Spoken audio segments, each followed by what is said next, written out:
আসসালামু আলাইকুম রহমতুল্লাহ। কি অবস্থা, সবাই কেমন আছেন? আশা করি অনেক বেশি ভালো আছেন। আজকে মুন্সিগঞ্জের আরেকটি নামকরা এলাকা বাংলা বাজার, সেখানে আজকে গেলাম। তো সেখানে রাত্রেবেলা একটা কাজে গিয়েছিলাম। তো সেখানকার বাজারের অবস্থা দেখে আমি রীতিমতো অবাক।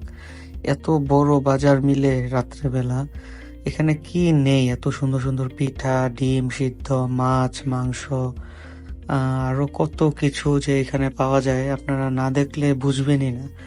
আসলে বাংলা বাজার একটি বাজার এবং অনেক বড় একটি এরিয়া, মুন্সিগঞ্জের একটি গ্রাম, নামকরা গ্রাম।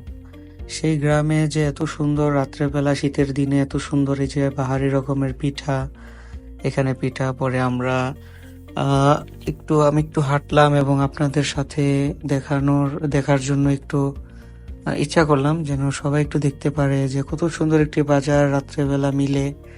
এই যে এখানে কাকা মোয়া, বিভিন্ন রকম মিঠাই, হ্যাঁ, আর অন্যান্য অনেক কিছু পিঠার সামগ্রী বিক্রি হচ্ছে, আদা, রসুন, পেঁয়াজ। এর পাশে আর অনেকগুলো দোকান আছে, এখানে মুড়ি। তারপরে আমরা আরেকটি দোকান দেখতে পেলাম, সেখানেও এক কাকা ফলের সাথে মিঠাই ইত্যাদি বিক্রি করছে।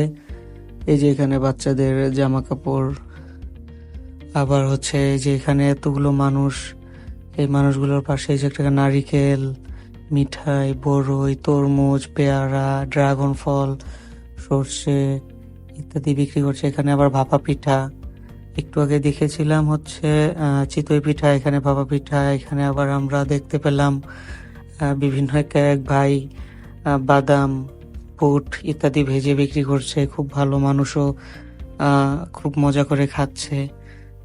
তো খুব ভালো লাগে আসলে এরকম একটি এবং এত জমজমাট একটি এলাকা। রাত্রেবেলার যে বাজারটি খুব জমজমাট, দেখে খুবই ভালো লাগলো। এবং যারা বাংলা বাজারে আছেন অবশ্যই কমেন্ট করে জানাবেন, হ্যাঁ, বাংলা বাজারে খেয়েছে শীতের ভিতরে বা এরকম যেমন ভাপা পিঠা মানুষ খাচ্ছে। তারপর আবার দেখলাম এক কাকা তার নিজের পালিত মুরগির দেশি ডিম বিক্রি করছে।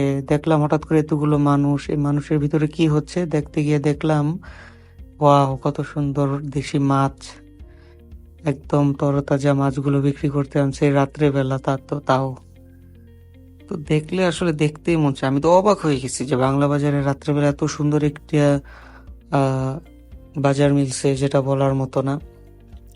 পিঠার দোকান অনেকগুলো ছিল, এখানে অনেক পিঠার খাবার হিড়িক পড়ে গেছে, এক এক দোকান মানুষও খাচ্ছে বটে। তো এই পর্যন্তই আজকে বাংলা বাজার।